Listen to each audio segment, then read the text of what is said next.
Hello everyone, welcome back to the channel. I'm in front of the Dacian Temple. So this was built in 652 AD and it's a UNESCO heritage site. Now behind you can also see there's a 7-story pagoda which we'll take a closer look at. It was originally constructed to house the Buddhist scriptures that had been brought back from India. Okay, I've got my ticket, cost 30 yuan, about $4 US. Okay, so I've just entered the temple complex and this pagoda is called the Great Wild Goose Pagoda. And as I mentioned, it's 7 stories and about 64 meters tall. And it was originally built out of wood, but since then it's been reconstructed using bricks. So there is a separate entrance ticket which is needed to go up there, but I'm not really interested in going up there. I went on top of the city wall, and Xi'an's one of the cities where there's not much to see from up high. So leading up to the pagoda, there's also some other buildings with the typical Chinese architecture and the paintings where there's a lot of blue, green, red, and I really like this style. And these buildings look very well kept. Here we have a living area. This is where they live. We're not allowed in there.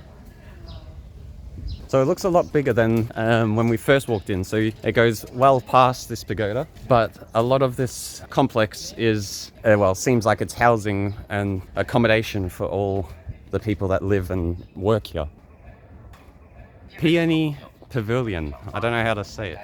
Peony Pavilion. So these were prevalent in the Tang Dynasty and usually a lot of purple. So there are many varieties of plants located around this, like flowers and other types of plants located around this pavilion. So we've got pink flowers, white flowers. The garden keeps going down here. We've got another rock statue carved out of the rock. This one's got an elephant. Wow, it would have taken such a long time to carve.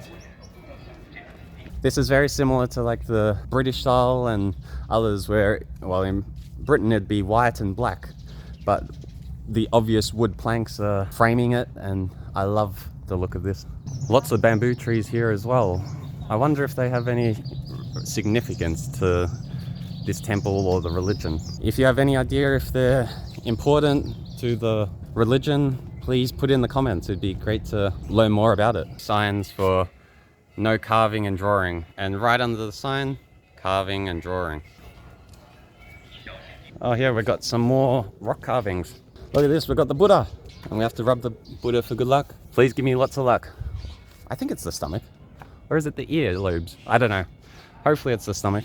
Wow, and there's all these columns, or I'm not sure what you'd call it. Look at this, they've created like the flowers out of the side of the rock. And you can see where people's touched it a lot. The color is very different. Oh wow, and we got a tour group of monks. I don't know, are they monks? And it even shows you how you have to pray.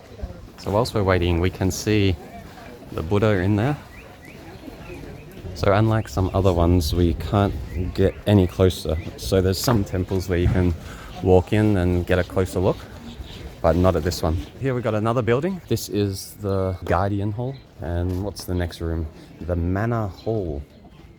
So this is a place where vegetarian hosts would chant scriptures, ask blessings, dispel disasters, and pray for the deceased. I love this religion for the colors they have.